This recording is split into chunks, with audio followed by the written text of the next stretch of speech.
ये बात हो गई इधर दिल्ली की। अब आगे बढ़ते हुए अब आपको लिए चलते पश्चिम बंगाल। क्या हो रहा है वहां पर देखिए। अभिषेक बनर्जी के दफ्तर पर बुलडोजर चला है।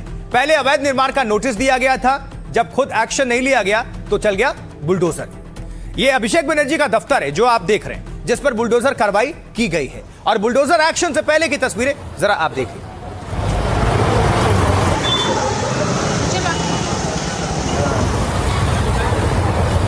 ये बुलडोजर की कार्रवाई से पहले की तस्वीरें हैं, जैसा कि आपको बताया हमने। लेकिन जब बुलडोजर चल गया या चल रहा है, उसकी भी तस्वीर आपके सामने रखेंगे।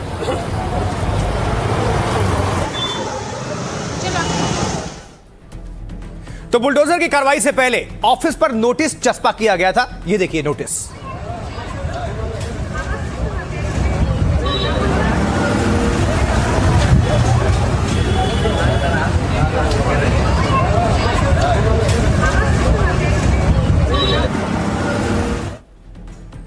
तो कई बुलडोजर से ध्वस्तीकरण की कार्रवाई आखिरकार शुरू हो गई। ये देखिए बुलडोजर पहुंचने का सिलसिला साउथ 24 परगना स्थित।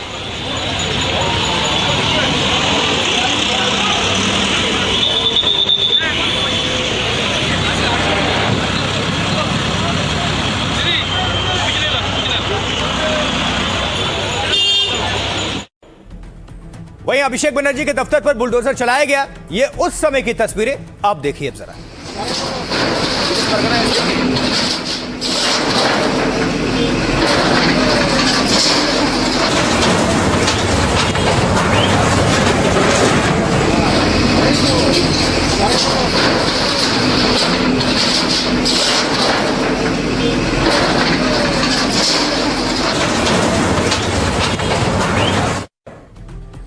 एक और तस्वीर आपके सामने हम रख रहे हैं, जो आप देख रहे हैं। देखिए जरा स्क्रीन पर आपके सामने है बुलडोजर कार्रवाई के बाद की ये तस्वीर है।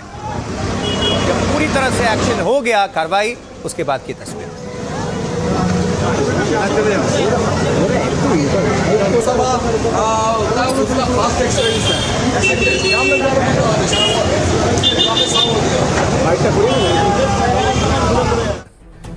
लेकिन यहां सवाल यह है कि अभिषेक बनर्जी पर बुलडोजर क्यों चला। ममता बनर्जी के भतीजे अभिषेक बनर्जी पर यह बुलडोजर चला क्यों, जानिए। तो टीएमसी सांसद अभिषेक बनर्जी के दफ्तर पर यह बुलडोजर चला। साउथ 24 परगना में स्थित एमपी ऑफिस पर बुलडोजर की कार्रवाई हुई। यह कार्रवाई कोलकाता नगर निगम की तरफ से की गई है। सुबह के समय अमतला इलाके में बुलडोजर पहुंचा। इसके बाद ऑफिस को गिराने का काम शुरू हो गया।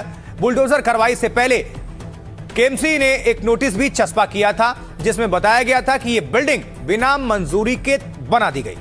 बुलडोजर एक्शन से पहले सुरक्षा के पुख्ता इंतजाम किए गए थे। वहां पर इलाके में पुलिस और प्रशासनिक अधिकारी मौके पर तैनात थे।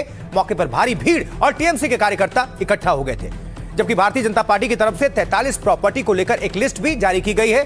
दावा है ये सभी संपत्ति ममता के भतीजे अभिषेक बनर्जी की ही है। दावा यह भी है ये लिस्ट कोलकाता नगर निगम के रिकॉर्ड से ली गई है। अभिषेक और उनके परिवार की 17 संपत्ति को लेकर नोटिस जारी है। इसके लिए अभिषेक के शांति निकेतन वाले घर को लेकर भी नोटिस दिया गया है। अब इस पूरे मामले पर अभिषेक बनर्जी और दूसरे नेताओं का क्या कुछ कहना है, आपके सामने रखते हैं। এবং কিসের বেসিসে सच्चाई जानने के बावजूद राजनीतिक ताकत दिखाने के लिए ऑफिस को तोड़ दिया गया। लोगों को याद रखना चाहिए कि हर कार्रवाई की बराबर और उल्टी प्रतिक्रिया होती है। अगर मैं जिंदा रहा और न्याय हुआ तो कानून की जिन धाराओं में आज हमारे खिलाफ गलत इस्तेमाल हो रहा है, वही धाराएं एक दिन इन कामों के लिए जिम्मेदार लोगों पर लागू होंगी। हमें न्यायपालिका पर पूरा भरोसा है। हम कलकत्ता हाई कोर्ट जाएंगे, जरूरत पड़ी तो सुप्रीम कोर्ट तक जाएंगे, ताकि पक्का किया जा सके कि वीडियो में जो लोग दिख रहे हैं उनको सजा मिल सके। झंडा नहीं लीगल उनकी ऑफिस है, उसको तोड़ा गया है। अब वो अगर लीगल है उनका तो पार्टी उनका जो ऑफिस है तो दिखाने के लिए बोलिए पेपर्स। अब उसके बाद में उन्होंने बोला था कि अगर मेरे खिलाफ करप्शन के केसेस आ गए या प्रूव हो जाए तो मैं फांसी ले लूंगा। तो अब तो कुछ प्रूफ होना बाकी नहीं रह गया। सारा बंगाल जानता है क्या उन्होंने किया। सांसद हो के प्रतिनिधि हो, उसके बाद भी सब जानने के बाद भी, संविधान कानून सब जानने के बाद भी आप लोग सरकार में थे। कैसे आप लोग ये इलीगल जगह में आप लोग पार्टी ऑफिस बना लिया था? सालों से ये तृणमूल कांग्रेस अमल में दिखा गया था। इलीगल कंस्ट्रक्शन, इलीगल काम, इलीगल सिंडिकेट, ये सब चल रहा था। इलीगल माफिया, उसका अंत हो गया है। भय आउट हुआ, भरोसा इन हुआ। ये पश्चिम बंगाल की बात हो गई। अब आपको लिए आते हैं राजधानी दिल्ली, क्योंकि यहां पर मानसून सत्र शुरू होने जा रहा है। क्या तैयारी, क्या हालचाल है, आइए समझते हैं। मानसून सत्र से पहले ममता और उद्धव को दोनों को झटका लगा है और एनडीए की ताकत इसके साथ बढ़ गई है। उद्धव ठाकरे के 6 बागी अब एकनाथ शिंदे के हो गए हैं। लोकसभा स्पीकर ने इसकी मान्यता दे दी है।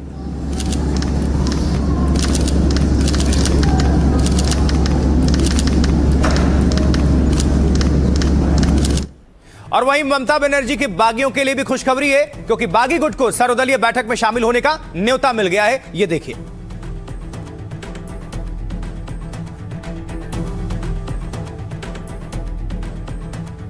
इन न्योते की वो है जो भेजा गया है, कागज, डॉक्यूमेंट। ये ममता के बागी गुट के लिए है न्योता।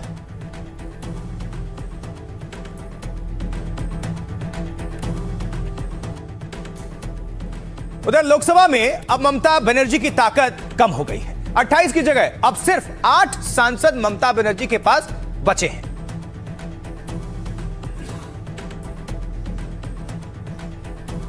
तो कैसे इसी के साथ लोकसभा में नंबर गेम बदल चुका है और इससे एनडीए को कैसे फायदा होने वाला है, आइए समझिए। देखिए, टीएमसी के बागी लोकसभा सांसदों को बैठक का न्योता मिला। मॉनसून सत्र के लिए एनसीपीआई को न्योता भेजा गया है। टीएमसी के बागी 20 सांसद एनसीपीआई में शामिल हो चुके हैं और इस बीच किरण रिजिजू ने बैठक का न्योता भेज दिया है। बागी गुट ने स्पीकर से एनसीपीआई के तौर पर मान्यता की मांग की। विधानसभा चुनाव में हार के बाद टीएमसी में बड़ी टूट हो गई। एनसीपीआई को लोकसभा में अलग बैठने की व्यवस्था की गई है। सुदीप बंदोपाध्याय एनसीपीआई के लोकसभा में नेता होंगे, जबकि काकोली घोष एनसीपीआई की मुख्य सचेतक होंगी, यानी व्हीप, चीफ व्हीप। इसके बाद एनसीपीआई में लोकसभा में 5वीं सबसे बड़ी पार्टी ममता के सांसदों की संख्या 28 से कहां पहुंच गई, 8 हो गई है। और लोकसभा में अब उधर जरा पश्चिम बंगाल से आपको दूसरी तरफ महाराष्ट्र में लिए चलते हैं। उद्धव की बागियों पर भी फैसला आ चुका है।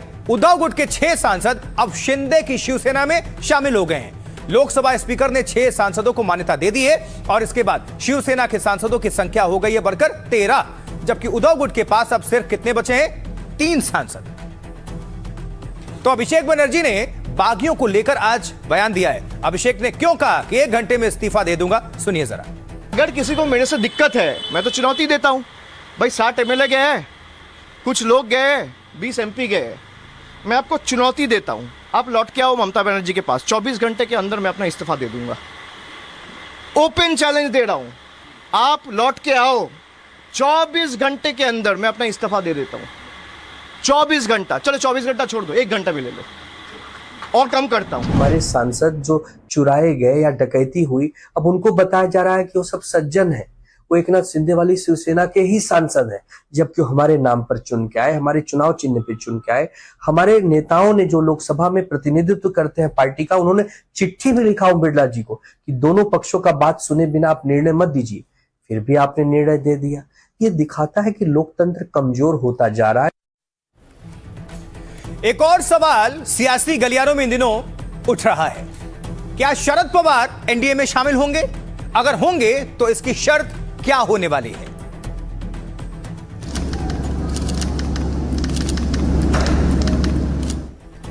आइए जरा समझते हैं इसको। शरद पवार की पार्टी के एनडीए में शामिल होने की अटकलें हैं। परिसीमन बिल पर पवार की पार्टी एनडीए का समर्थन कर सकती है। इसके लिए बीजेपी, भारतीय जनता पार्टी की तरफ से एक शर्त रखी गई है। सूत्र बता रहे हैं कि पहले एनसीपी के दोनों दलों का विलय करना होगा, इसके बाद ही शरद पवार की एनडीए में एंट्री होगी। एनसीपी अजित गुट पहले से एनडीए के साथ है। पवार की शिंदे से मुलाकात को लेकर अटकलें तेज हुई थी और इसके बाद पवार ने फडणवीस की भी जमकर तारीफ की। सुप्रिया सुले ने इशारों में बिल के समर्थन की बात कही थी और इसके बाद एनसीपी शरद गुट के एनडीए में शामिल होने की अटकलें हैं। बीजेपी ने साफ किया है कि शरद गुट का बीजेपी में विलय नहीं होगा। लोकसभा में शरद गुट के 8 सांसद हैं। अभी एनसीपी के दोनों गुटों में विलय को लेकर पहले बात हुई थी। दावा है कि अजीत पवार विलय के लिए तैयार हो गए थे, लेकिन उनके निधन के बाद दोनों गुटों के विलय की चर्चा बंद हो गई। अब फिर से विलय को लेकर पार्टी और परिवार में घमासान बढ़ सकता है। एनडीए में शरद पवार की एंट्री की अटकलों पर से सुनेत्रा पवार असहज बताई जा रही हैं। इसको लेकर सियासतदान क्या कुछ कह रहे हैं, सीधा सुनवाते हैं उनकी जुबानी। गाड़ी चाहिए, लाल दिए की गाड़ी मिलेगी, बंगला मिलेगा, आजू बाजू पुलिस रहेगी, मान सम्मान मिलेगा, बस और क्या चाहिए। ऐसा बीजेपी उनको कहेगी। चीफ मिनिस्टर बिल्कुल फाइनेंस मिनिस्ट्री छोड़ेंगे नहीं। शरद पवार को विकास के मुद्दे पर एनडीए में शामिल होना चाहिए। मैं खुद इसी मुद्दे पर एनडीए में शामिल हो चुका हूं। उनमें और मुझ में काफी समानता है। हम हर मुद्दे पर एक जैसी राय नहीं रखते, लेकिन हम विकास के मुद्दे पर साथ हैं। इस प्रकार से जो चर्चा लंबे समय से चल रही है उसका बार बार लगातार एनसीपी शरद पवार गुट ने खंडन किया है, और उसके बावजूद इस प्रकार से बार बार जो न्यूज आ रही है उसको लेके गंभीरता के साथ उनके दलों ने इन सब चीजों को सिरे से खारिज करना चाहिए। लोकतंत्र में अच्छे काम देखकर, विकास के काम देखकर दूसरे दल के लोग अगर बीजेपी या एनडीए से जुड़ते हैं तो मुझको ये प्रधानमंत्री नरेंद्र मोदी जी के काम के प्रति, मुख्यमंत्री देवेंद्र फडणवीस जी के काम के प्रति लोगों के मन में जो विश्वास जगा है उसके कारण ऐसा हो पाता है, ऐसा लगता है। ये बात होगी पॉलिटिक्स की। अब जरा बात करते हैं आमिर खान और धमकी की, क्योंकि आमिर खान को लॉरेंस गैंग की तरफ से धमकी मिली। कैसे, आइए समझिए। खान ने जब से तीसरी शादी की है गौरी स्प्रेड से, वो लगातार विवादों में हैं। उनका निशाना उनको लेकर साधा जा रहा है, लेकिन अब वो लॉरेंस गैंग के टारगेट पर आ गए हैं। शादी हो रही थी उस दिन की तस्वीरें आप देख रहे हैं और उसकी खुशी।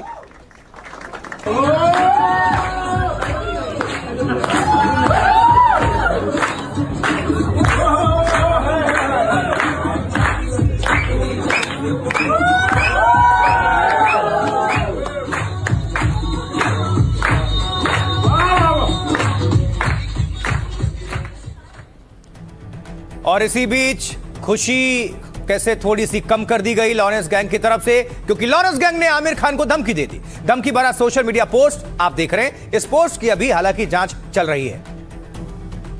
देखिए इस पे क्या लिखा हुआ है, पढ़िए।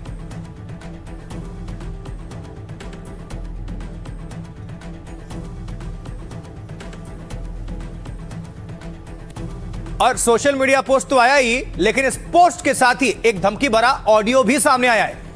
अब वो ऑडियो आपके सामने रखते हैं। हालांकि एनडीटीवी इस ऑडियो की पुष्टि नहीं करता।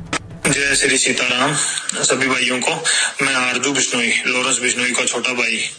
ये जो हमारे संस्कृति के खिलाफ हमारे देश में आमिर खान जैसे लोग लव जिहाद को बढ़ावा दे रहे हैं, इसको चेतावनी है कि इसकी हरकतों को हम कभी बर्दाश्त नहीं करेंगे। इसको, इसके साथियों को चेतावनी है कि जल्दी इनकी सांसें दबा दी जाएगी। जहां भी ये मिले इनको चमत्कार, ऐसा चमत्कार दिखाएंगे कि याद रखेंगे, आगे से ऐसी हरकत करने में सोचेंगे।